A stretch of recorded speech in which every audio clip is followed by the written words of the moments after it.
Hello and welcome to Dinis Guarda YouTube podcast series powered by openbusinesscouncil.org and citiesabc.com. Once again, we keep profiling the biggest personalities in the business and the technology world and highlighting personalities which I find particularly inspiring, and as well people that actually through their work, their actions, their network have been actually opening a lot of doors international in the way we do business, in the way we look at finance, technology, law, and a lot of different things. And the particularity of these interviews, as my audience knows, is that we are trying to look at people that actually have the example of achieving fantastic things. And that's the case today of my special guest. So I'm very excited to have today someone that I've been actually collaborating for some time, Vijay Goel.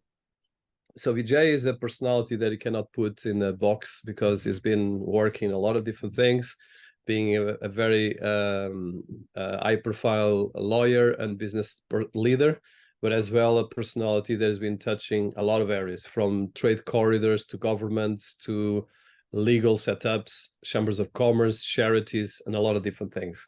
I'll read a bit of his bio, but I think for people listening, I suggest that you check more and research, and that's why I'm very excited to profile him here. So Vijay Goel is the chairman of, at the moment, has been the former chairman of the London Chamber of Commerce and the Asian Business Association, a corporate lawyer, a business advisor, AP government London representative, and is a prominent figure in the business and legal communities, which is renowned for his remarkable achievements and contributions, especially in bridging different countries and different organizations. He is the founder of the Indo-European Business Forum, an esteemed organization established in 2007, and serves as well as the leader for this platform where influential business leaders from India and the UK and Europe. The forum boasts esteemed members such as the representatives of the Parliament, members of the European Parliaments, and the House of Lords, and renowned business personalities including GP Hinduja, the wealthiest man in the UK, KK Modi, Mohit Burman, Jem Wadia, Nikki Gandhi, and Raj Lumumba, just to mention a few. Through his initiative, Vijay Goel has fostered strong ties and collaborations between these two nations, and as well between multiple nations, but especially between the UK and India and Europe. And in terms of another work that has been actually working as well is the chairman of London Chamber of Commerce for Asian Business Association and the chairman of the ASSOCHAM UK, one of the largest chambers of commerce in India. And Mr. Goel also plays a significant role in promoting business collaborations in Africa, and he holds the position of vice chairman of the Africa International Business Forum, where he contributes to fostering economic ties between African nations and global business communities. He is a recognized personality, especially for his expertise and influential contributions, but as well his knowledge about law, his knowledge about business, and is a great connector and a personality that I suggest has a fantastic force of nature. And as well is a promoter of a couple of companies that we're going to list in this bio that we're going to put together. Where are you listing to us? But as well, one of the things that I would like to highlight as well is his work as a special advisor to the Commonwealth Business Council, CBC, for investments, an organization that has top connections in more than 53 countries.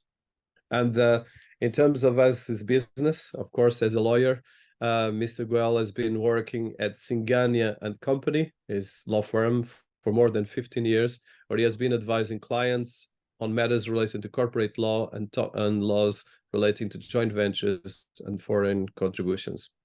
And one of the things that as well I want to highlight is the work that he's been working in terms of charities. He is the Goodwill Ambassador for Action Aid, a global federation working towards a world free from poverty and injustice, as Action Aid Goodwill Ambassador, and which works in the hopes of contributing to child rights, women's rights, and emergency response. And as a last note, that we could continue for a bit more of time, Mr. Goel is as well a centenary ambassador for SOAS, University of London, which is the only higher education institution in Europe specialized on the study of Asia, Africa, and Near and Middle East. So, Vijay, it's a great pleasure to have you here. I could continue reading for at least more 10 minutes, but I think the idea is to listen to you. Thank you so much and welcome on board. Thank you, Dinis. Thank you for inviting me to share my views. I'm grateful for you, an organization and a team behind you to think about me. I'm happy to ask any question, what is the format, whatever format you like, I'm happy to proceed. Thank you so much. So Vijay, you are, of course, a very, I would say, proactive business personality, and as well an expert in a lot of areas, especially in trade corridors, law, and a lot of things related to like international trade and business, and a lot of actually relationships between different global and international organizations. So I would like to start. How did this start? A bit of your personal background. I don't know if you want to touch family, education, but everything starts, and for people listening to you, see the achievements, but I'd like to go through the basis. So Dinis, I started my journey from a village. So I grew up in a village, and very small village. So I'm connected with the root any point of time. So I used to look after my father's business and a small business. And then from there was no higher schooling. So I went to, Lucknow, and where I did my, kind of graduation. And then I did my law, MBA, BCom, and then I came to Delhi in year 1998. So then I started to join the law firm Singhania, one of the largest law firm in India. I worked 2 years in Delhi, then I came to London. It was a kind of a troubleshooting when I came to London, and I didn't know anyone in London at the time. So worked really, really hard. So because of business background, because of my law and MBA combination, so the motivation was to keep connecting, to grow the business, to reestablish ourselves and working hard. So I started almost going out every day to attend some or other networking. With the God grace, I would say in last 23 years, I could build tremendous network. In my phone, I have at least 25,000 contacts in my phone, and I have 35,000, followers or connector on LinkedIn. And I started my own chamber and and many more from UK and India. And we've been doing event every year, 2-3 event in Parliament in European countries and India. The motive was to promote my law firm in UK as well as the chamber and commerce to help companies both sides to do business. India in last 20 years has achieved a new height. It started the open economy in 1990, but the real work started from 2000. So I've been here from 2000, and I've been instrumental in promoting India as well as in UK, both sides. So we have two setup in UK. One is on Indian law side, secondly on UK law side. So we start with legal, but then we try to find out what else we can do for those clients. We help them to raise money. We help them to connect globally. So we offer, Indian business people, if they want to do any business abroad, we can provide A to Z. Finding a deal, finding good people, and company incorporation, listing them, visa them, raising money, bond. So we are also connected with most of the bank in UK. So whenever they lend money, we are the prime, people to make things possible on the legal side. We have worked on more than 30 very large power projects, more than 20 large solar projects, more than 4 or 5 large port projects, and metro rail projects, which are funded from UK. Roughly £3 billion worth of funding has happened, and we were involved in most of them. We were also involved in some listing. We have done multiple GDR. I am also, board member of a stock exchange in Mauritius called AfriNext. So that is a joint venture between Government of India and Government of Mauritius. So we are helping many companies from all over the world to list them on AfriNext. So it is like continuous effort to do multiple things: legal, finance, deal making, and this is, like this today, what I am. That's quite impressive. So I have one question. So from your roots in India to end up actually in London, where we work with the House of Lords and with some, from Prime Minister to the King and a lot of other organizations that have been connecting. Tell us a bit about that journey, because of course, one of the things I love is your capacity to connect people, but as well, I'm sure there's a lot of learning and a lot of skills on that, especially because you are a fantastic super connector. And for instance, from the 23 or 25,000 contacts you have, you know them all, which is quite an impressive achievement, because most of people can only have like 200 people in their network. So thank you, Dinis. It is like continuously hard work and delivery and with credibility. So my style is connect with people, and if they need any help, give the help. Don't ask only for, don't look for money all the time. So I've been helping people across the board and keep connecting. Then I started joining multiple network. I created my own network, like I'm a member of London Chamber and Commerce. I am supporter of British Asian Trust, where King Charles is the patron. So I was a board member of TAI. I was a board member of Rajasthan Foundation. So during last 23 years, I have been board member or a member of multiple network. So those network brings a connectivity, and and then going out every day, meeting people. In daytime, many people come to meet me in the office, those who want to do on the business point of view. And in the evening, almost every day, I'm out for some other network. So those networks are helping me to grow. Those networks are helping me to learn. It is everyday learning, and learning is, you learn from people, the culture, you learn the business, you want to know their perspective, what they want to achieve, and then you add value. You try to find out, what they are looking to do, and then help them. Not always look for what is in for you. It is like, connecting people, then thing will come back to you. So whenever they need your help, whenever they need a legal services or funding services, then they come back to me. So it is like creating connection one by one. Like if you know my story, you know my strength, then within your network they will also come to me, because you will say, okay, if you need this, go to Vijay. So I'm trying to make a position like go-to person. Whenever you need anything, whether in UK or in Europe or in Africa or in India, so you know where to connect, who knows people directly or indirectly.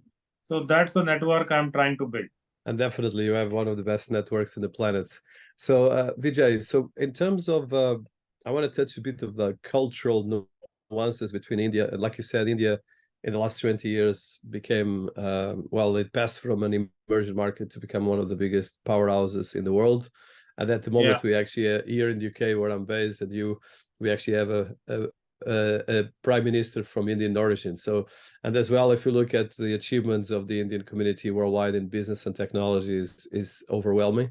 But as well, we still are in the beginning. So one of the things I would like to touch is from your beginnings, like you said, in a village until right now in the center of London.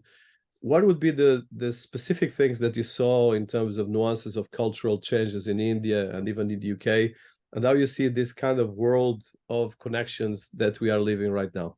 So Dennis, in last 20 years, information technology has grown up. So earlier in India, people were not aware what is happening in the world. Now everyone got a mobile. Everyone is connected on internet. You can imagine, 70-80% of India is connected through mobile. So they can see what is happening. Indian people are technological, very advanced. They have science and math background, so they are very good in IT. So the most of the places around the world are dominated by Indian engineers, Indian IT people. So India is taking a full advantage of that. So we are learning, we are providing a skill set across the world, and as well as advancing ourselves. So that is the advantage India got. And so there are talented people, good schools, good academic education. So this is the start. So you can see India is now close to 1.4 billion people. Most of them are, although there are problem side as well, you have 200-300 million poor people as well. But government is, this Prime Minister Modi is doing the best effort to make sure many problems are sorted out. And these are not, immediate thing. These are the long-term problems. So it takes time. But today, if we talk about in UK, there are roughly 1.5 million Indians. When I was a chairman for London Chamber ABA, we published a report. Our Asian people, they contribute 10 times to economy more compared to the other. So we have roughly 1,000 Indian companies in UK. They all together pay 400-500 million of tax. They employ more than 150,000 people in UK. There are roughly 30 member of House of Lords from Indian community, more than 10 member of Parliament from Indian community. Now the Prime Minister is of Indian origin. So it makes sense. It shows that Indians are advancing not only by fluke, by doing hard work, by contributing to economy, contributing to culture, contributing to political scenario in every sphere. You will see in NHS 1/3 doctors of Indian origin, the nurses of Indian origin. So in engineers, there are multiple engineers. There are close to 200,000-300,000 engineers working from India in UK. Then roughly 110 or 120,000 Indian students come to UK every year. So we are trying to do our best in every sector. India is hungry. India is a new nation. The younger generation, the younger age. So that is advantage, and keen to learn, and they assimilate. They are not troublemaker. If they are put in any society, whether in Western world or any society, they assimilate. They just get into like sugar into water, and then try to add their sweetness. And by working hard, by having a long-term objective, by having inbuilt entrepreneurial system in them, so that makes them, and by having a nature of saving money. So generally Indians like to save money so that they can do better for themselves, they can do better for their children, they can also invest that money to grow the business. So that is the advantage, culture advantage we have. And definitely is a very special culture in a lot of ways. So Vijay, in terms of your career, because you are a proactive business person, you are a lawyer, you are as well a connector, you're part of chambers of commerce, and as well you are supporting a lot of charities, and as well doing a fantastic social impact work. So from your career, let's go through a couple of highlights.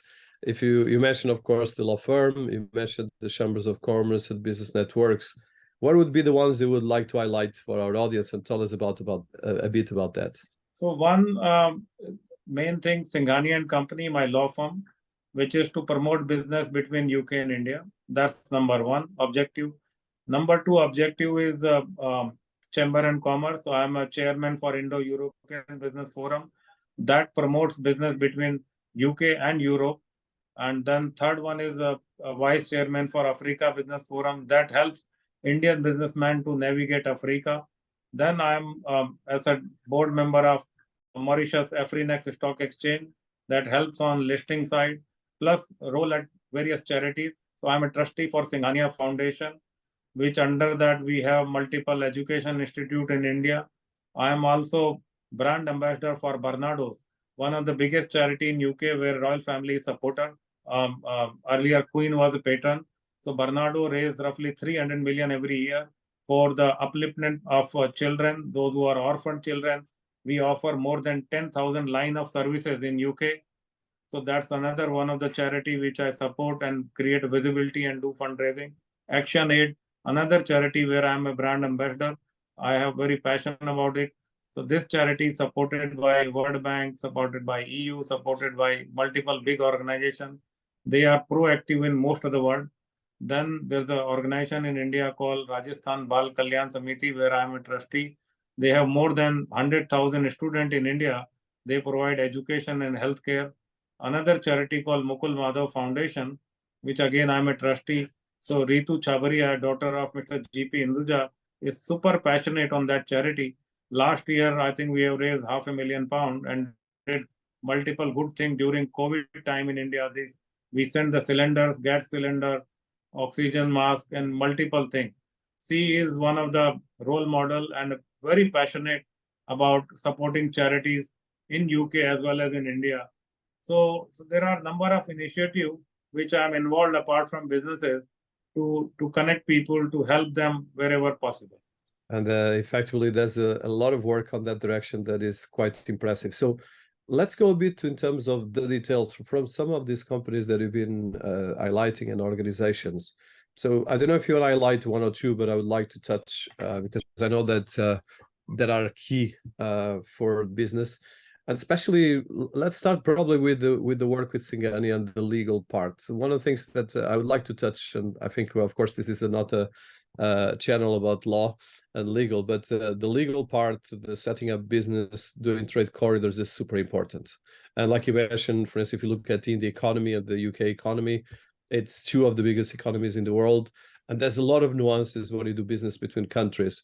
So from this experience, and you have been, especially in chambers of commerce and business networks, and as well as a law firm, what would be the learnings that you would like to share with our audience, especially the areas, for instance, doing business in India versus doing business in the UK or Europe, because you're as well involved in the Indo-European Chamber of Commerce, or actually Business Forum, sorry. Any kind of things you want to share with the audience on that? And as well, tell us about that organization, for instance. Yeah, so I would say, let's say any foreign organization, those who want to do business in India, first and foremost is finding a right partner. If you end up finding a wrong partner, then it's very difficult to get successful in India. It is not necessary you need to have a partner. You can go all alone, but that will take a long-term route. If you have right partner in India, your success is kind of guaranteed. India is a place you have to have a lot of patience. So you cannot think to do business in one day, because India is not a one country. It is like there are 29 or 30 states in India. So every state has their own, kind of rules, regulation, own style of doing business in India. So you have to deal with, if you are thinking to do business across India, you have to deal with all those states. You have to deal with culture. You have to deal with the local languages. You have to deal with local people. Then you are bound to get success, because the numbers what you get in India, you will not get anywhere in the world. 1.4 billion people. You can sell any product, anything. Then the cost sensitive. India is a very cost sensitive market. Although you can sell any expensive product, but then your audience will be limited. If you want to succeed in India, make your product super affordable. Then within 1 year, 2 year, 3 year, you can virtually reach wherever you want to reach. So you can take advantage of very mature financial market as well. Now the Bombay Stock Exchange, National Stock Exchange is as good as you can see the London Stock Exchange. So if you are doing business in India, you can raise money within India itself. The Indian banks, they are also very good, very at par with the foreign institution. So you need not to take debt from anywhere else. So if you do any big infra project or any kind of project in India, Indian financial market is strong and supportive to give you the local debt or local incentive. The number of new movement came up, like you can say startup movement in India. Government have multiple scheme. If you are a startup, they will give you a lot of incentive. There is a scheme called self-reliant India, Atmanirbhar Bharat. So government is trying to make sure most of the products are not imported, they are manufactured in India. And there are multiple schemes from government of India related to production incentive. So you can take advantage of that. In every sector, every industry, government is keep coming for giving you incentive. Like the recent one is chip manufacturing. So India or whole world got a shortage of chip. So if you manufacture in India, you can take advantage of government incentive. Government can also do sometime match funding, multiple incentive for taxation, multiple incentive for providing a land, multiple incentive on tax holidays. So government want to support businesses to come to India. Now, as you can see, the US is a little bit averse with the Chinese company. The US company, those who are manufacturing in India now, manufacturing in China, they want to manufacture somewhere else. So India is trying to take its position and trying to replace that ecosystem, so that US companies, those used to manufacture in China, now is coming to India. Now the iPhones are manufactured in India, not only for Indian market, even for export market. So you can take advantage of in every sector. You can manufacture in India pharmaceuticals, you can manufacture electronic item, you can manufacture anything in India. Not only manufacturing, even the service industry. India could be service hub. So on the high end, Indian people are pretty intellectual, so they can be the service hub for the whole world. So India is today in the best situation for serving the whole world at a low cost, good quality, and at economy of scale. Definitely, India is really the powerhouse right now, one of the powerhouses of the planet, and it's still, like you said, in early stage. So Yes. from this work that you've been doing, and for instance, for people listening to us, they can go to your website vijaygoel.co.uk, where you have a lot of things from your associations to testimonials to gallery and events. So from the associations, definitely you have a lot of different things. So I would like to touch the Indo-European Business Forum, which is one of the biggest organizations, which you are the founder. And you mentioned as well the London, the new project. I think it's quite new. The last one that is the, I see I spell it wrong, London Chamber of Commerce Asian Business Association. So can you tell us about these two organizations, how they work, how we can be member, and why you created these organizations? So Indo-European Business Forum, I started in 2007. The objective was to promote business between India and Europe. We keep hosting multiple minister, policy maker in UK, Europe, and in India. The idea is to create a network where people can network, people can share their views, people can share their experiences, people can do business in each other country. Whatever help they require on policy side, they require on guidance side, on finance side, on legal side, we provide that network. Membership is free. We used to have 4,000-5,000 members. The idea is just keep connecting with them and guidance. So it is not money-making organization. It is like supporting organization, like a chamber and commerce. It's like meeting of mind, meeting a like-minded people and supporting them. This is about Indo-European Business Forum. Till now, we have done more than 50 events in India, UK, Europe, and hosted multiple big personality like Chief Minister of Odisha, Chief Minister of Haryana, Chief Minister of Andhra Pradesh, Chief Minister of Maharashtra. So we've been hosting them, listening them, and and connecting them with like-minded business people. The London Chamber and Commerce is the biggest chamber and commerce in UK. So I was chairman for 3 years for one part called Asian Business Association. Asian Business Association is head of India, Pakistan, Nepal, Bangladesh, and Sri Lanka. So during my time, I did 20, 30 events. And the idea was I brought High Commissioner of India, Pakistan, Nepal, Sri Lanka, Bangladesh on my committee. And I recruited more than 100 members for London Chamber, which was never heard before. I brought number of celebrity speakers from royal family, from the biggest tycoon of India, biggest tycoon of Sri Lanka and everywhere. Again, the idea was to bring people together from different, geographically, so that they can do business. So London Chamber has 4,000-5,000 members in UK. That's the go-to place. It is a membership-based organization. So anybody can go on London Chamber website and become a member. They see how many employee you got. Accordingly, there is a fee. My role was honorary role to connect businesses, to make member, to create visibility, to create a policy, to create a lobbying. We did multiple of lobbying with the government in UK for businesses of Asian origin. And at that time, as I said, I published a report on Asian contribution to UK economy, and that was done by Mayor of London. So that is a good time I had. That role was for 2 years, but they extended one more year. So that's about us. We also took a delegation to India at that time. We took more than 20 companies from Europe to India in my leadership. That was a good delegation, and we helped them secure business in India.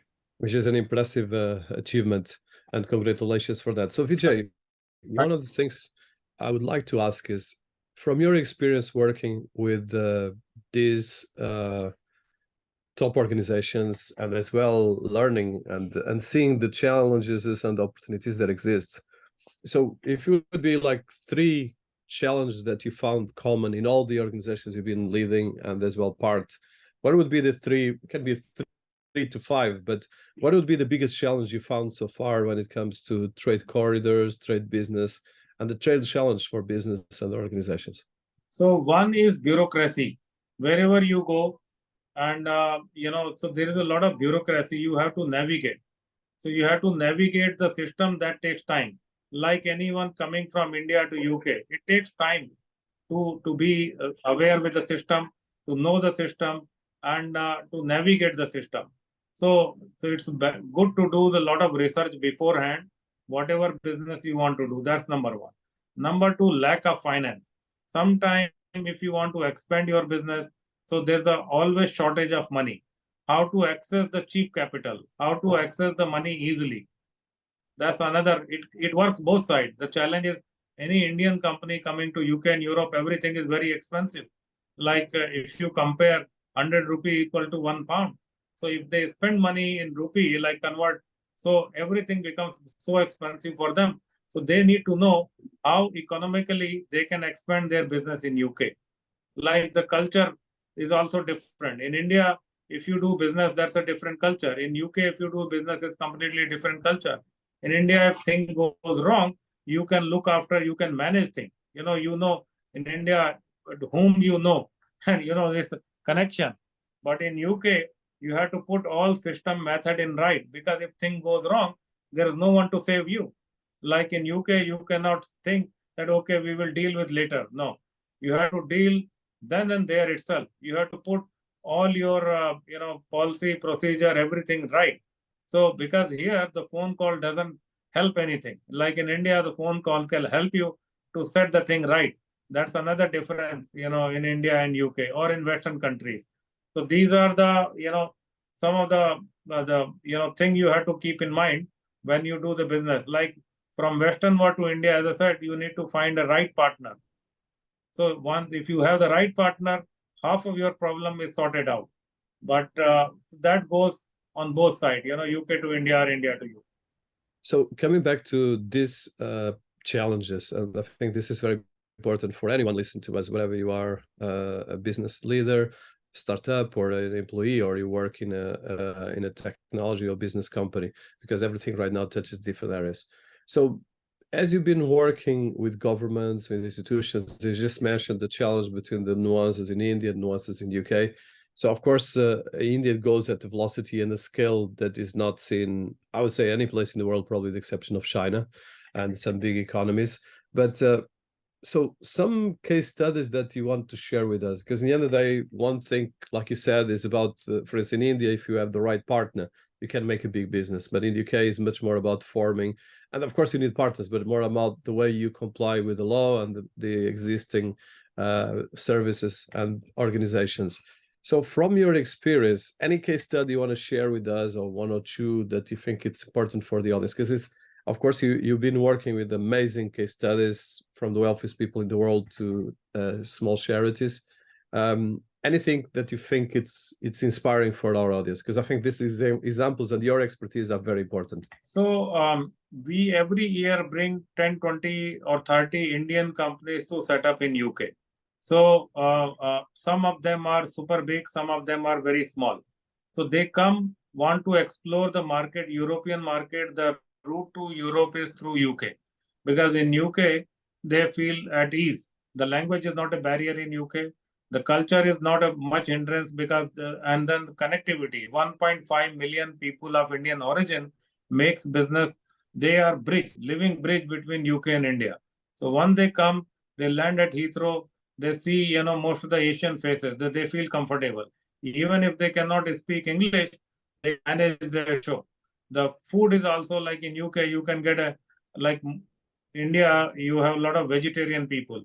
So in UK, you can, get a vegetarian food without any problem. A little bit problem, but not much.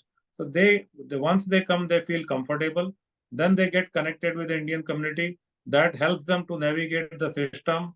And then it's up to them how they expand their business. Out of 1,000 companies in UK, Indian company, most of them are into IT or IT related services, because Indians are good into technology. But then there are many manufacturing companies like Hindujas. They have one of the biggest, electric vehicle manufacturing company in UK called Switch Mobility. They are doing super good. They also have, the healthcare facility in UK, Hinduja Global Solution, which provides consulting or, outsourcing to multiple government organizations. Then we have Tata, which is the biggest employer in UK. So they own Tata Steel, Tetley, Tata Land Rover, Jaguar. So they are another one of the biggest manufacturing hub in UK. Then we have Liberty Steel. So there are many organizations but most of them are into services. So that's from India to UK. From UK to India also, there are many case studies. You have, JCB, super successful in India. You have Unilever, super successful in India. You have Glaxo, super successful in India.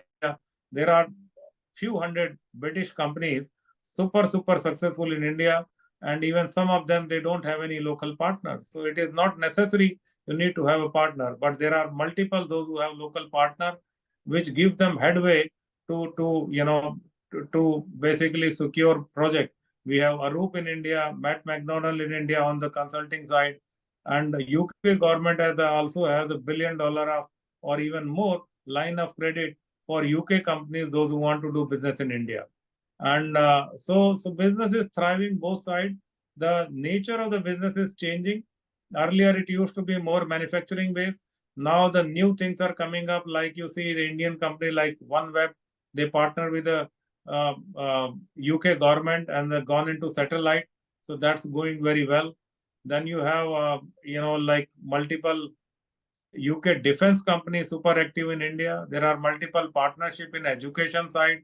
There are multiple partnership in automotive sector.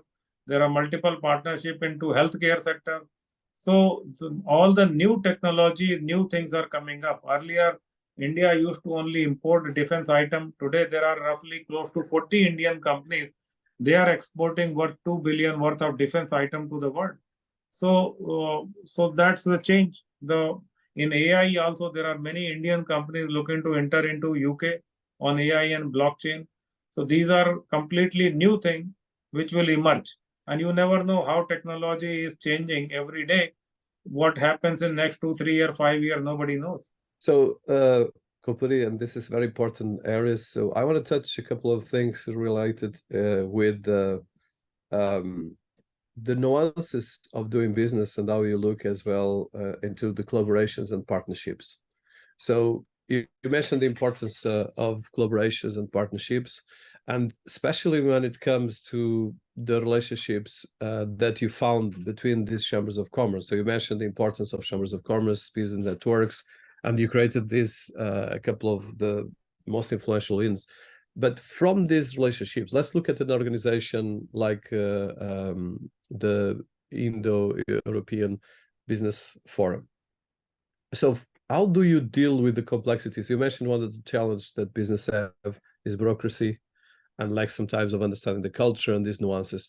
So for instance, when you work in an organization that has members and thousands of members with different size of companies, how do you look at putting all this and how do you make the music to make the orchestra work well? Because that's the biggest challenge that we have now, where people are all fighting and there's a lot of divisions, and you are a person that gets people together, which is a very difficult art because it's not easy. So Dinis, this happens over a period of time. My law firm, let's say, has a establishment from 1969. So we've been continuously helping foreign companies to set up in India. This is not one day effort. So we have kind of perfected the art. Similarly, I've been into, you can say, this business of connecting people, legal, finance from last 25 years. So again, once these experiences keeps coming, you learn from every company, you learn from every promoter, you learn from every case, you learn from every new assignment, and then your network helps you to put everything together. Let's say you want to establish in UK. What you need, first you need a company incorporation. Then you bring someone to do company incorporation. Then you need a lease of the property. You identify, you go to the people took for a business's lease, or you want to buy property, or then you need a visa. Then you need an expert on the visa side. You bring that expert. Then you need a finance. Then you need to have bank account open up.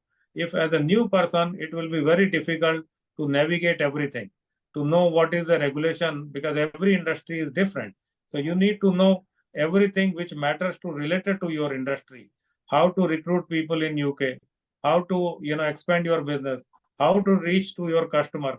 So because I've been doing it in and out, so it helps, that network, my experience network helps to give that, kind of the advantage to the company to grow the system. That I would say, the experience, network, and it works on both sides, UK to India and India to UK. And you need to know the right kind of people at right places if you want to secure a big business. This is an art, and it is an art that the devil is on details, because of course, like you said, persistence, creating value, and understanding how to work with people, which is a key element, and as well with organizations. So yes, from let's look at London in particular, because you are based in London for some time, and from India to London. So London is right now #1 tech city in the world. And as well, in terms of the power rankings, I think it's still #1. So how do you see the attractiveness of London? And of course, you've been involved in the London Chamber of Commerce and in the London Chamber of Asian Association. So how do you see London as this hub to attract business and to create as well all these relationships that you're leading, mostly right now from London? So Dinis, London is the place, there's nothing like London anywhere in the world. One, the quality of life, then the air quality, the pollution level, the talent, the best schools in London, the best sports facility, the best cuisine in London, the best media, culture, art. So what happens? Why people get attracted to London? Like anybody from anywhere in the world, why they want to come to London? They want their children to get best education. London provides that. Less crime. London is very safe, more or less. The commute, like the London Underground buses system is the best. Whatever you want to eat from anywhere in the world, you have the best things available. Talent, the talent, you will not find that kind of talent which you find in London. Whatever business you want to do, you will get the people. And London keep evolving themselves. They keep coming up with a new thing, and they think ahead of the time. So that's why people from all over the world, they come, and London is very compact city. 7 million people, everything is accessible. You can reach from one place to another place in 1 hour. And so that's why it attracts. And the flight, like London offer the flight to all over the world. So they have made themselves in advantageous position in many ways, like the timing zone. If from India somebody want to do business in US, it takes 20 hours to reach. So they will have a stopover in London, then they go to US. So London automatically attracts. And then community, the people are very assimilative. London people are, even the Britishers are very, you can say, very multicultural. They are very cosmopolitan. They are okay to receive various people from all over the world, and they assimilated themselves very well. So within London, you will have 2/3 people from outside. Only, I guess, 30% real original British are living in UK, in London particularly. So London offers hundreds of things which no other city offers. So that's why it is a very attractive place, and that's my view. No, and it's true. As a Londoner myself, I can only subscribe. And you're right, it's a city full of this energy that is amazing.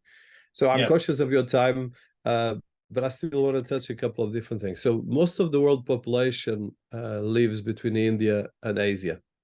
And of course, Europe population is smaller and is getting older as well. So as an Indian British personality, and as well very close with India, but as well with Asia, how do you see the next 5-10 years? Because one of the things we're going to see is that the hegemony of Europe is going to disappear. Of course, Asia is going to lead the rest iteration, and Africa, you mentioned as well. So how do you see these different approaches towards business from India and, of course, the rest of Asia? Of course, we cannot talk about all Asia, but there's some areas that are Asian, and then as well Africa. So if you want to touch a bit this, because they're going to be, if you look at the next 10, 20, 50 years, it's the years of Asia and Africa. So I am very bullish on India. So Indian government is taking all the right initiative to create a dominance, economically, politically, culturally, even currency-wise. Now India rupee can be traded in 18 countries. So they are trying to reduce the dollar dominance. So they are coming up all the new things. So now Indian rupee is accepted in 18 countries, and Indians companies became very, very large. There are multiple companies. They have market cap of 100 billion and more. They are first, the market itself in India is big. Like Reliance, they started the telecom business. Today they have 400 million user in no time. So, so Indian companies are looking to grow their business inbound as well as outbound. Outbound is a little bit less, but yes, it is happening. Indians are looking to invest in Africa, in natural resources. They are acquiring mines all over the world, wherever possible, but in an amicable way. Wherever they do business, they try to make sure the other country also get benefit. It is not like only one-way traffic. So that's why wherever Indian companies are doing business, there is no trouble, because they are not trouble creator, they are wealth creator, they are prosperity creator, they are knowledge creator. So that is a good thing. So I am bullish for next 10 year or 50 year or even 100 year for India. And I want this current Prime Minister long life, and I want his vision, his effort, his kind of vision, productivity, hard working, to successful, and that is mutually beneficial for other countries as well. So India is very happy and motivating and encouraging other countries to take a best advantage. If they want to sell their product, come to India. If they want to manufacture for India, for export. So that is the message I want to give. And that's a very beautiful message. So we're finishing the last step. So one or two last questions, if it's okay for you. So yes. Coming back again from, let's touch your work in charities.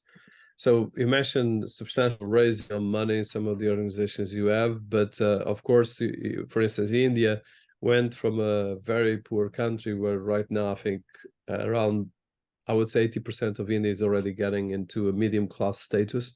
Still around 10-20% of the population going through challenges, but that's effectively a massive breakthrough in terms of the indexes of development in India and in the rest of the world.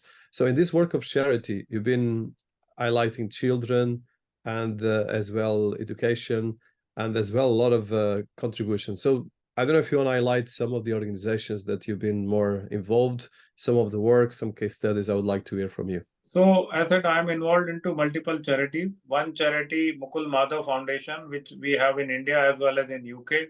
So UK we raise roughly £500,000, and which goes for children and women's education and healthcare in India. Then Barnados is another one where again roughly £300 million they raise every year. They are super active in UK for orphanage. They provide 10,000 line of services for the children and for the people who are suffering. Action Aid, super active. They do a lot of women and child related project all over the world. Then Rajasthan Bal Kalyan Samiti, they run multiple school, and I guess they more than 100,000 children got benefit through the education, and continue supporter of Lord Lumba's Lumba Foundation. He has kind of educated more than 20,000 children in India. So there are multiple organizations which I am supporter, and I personally feel there should not be a need of charity. That is my view. But unfortunately, the problem has not sorted out yet. So there is a need for charity, at least for the time being, till the time problem is not sorted out. And I wish we make an ecosystem so that everyone is self-sufficient. Nobody needs any kind of charity. Nobody does any kind of charity. We support each other, and that is a wish list. And let's work together towards it, so that the poverty or the main problem of the world are ended. Yeah, that's the way to go. So last question. So in terms of the highlights, where people can find you, what highlights you want to do from the organizations you're working, what are the areas that you want to share with our audience? I am very much in London. I live very near to Buckingham Palace. My website is www.vijaygoel.co.uk. You can also share my email address. And most of the time, the idea is to promote business between UK, India, and Europe, and Africa as well. So the idea is I will be constantly working on to promote business both sides. and whatever new area, new technology, new innovation, new things are coming up, the idea is to adopt them, assimilate them, and to grow them. So that is the idea, Dinis. And definitely it's a great idea, and you've been actually establishing that in a very special way. So Vijay, I want to thank you for this 1 hour of excellent insights, and I learned a couple more things about you and about the work you've been doing. I want to thank you for the excellent work, because it's been changing the world, and they've been actually very grateful as well from your support. And for people listening to us, we're going to put all the links that Vijay mentioned that are here together in YouTube or all the channels you're listening to us. And of course, you can as well engage with Vijay organizations and different areas. So thank you so much for making it, Vijay, and have a great Thank you. rest of the day. Bye. Thank you so much.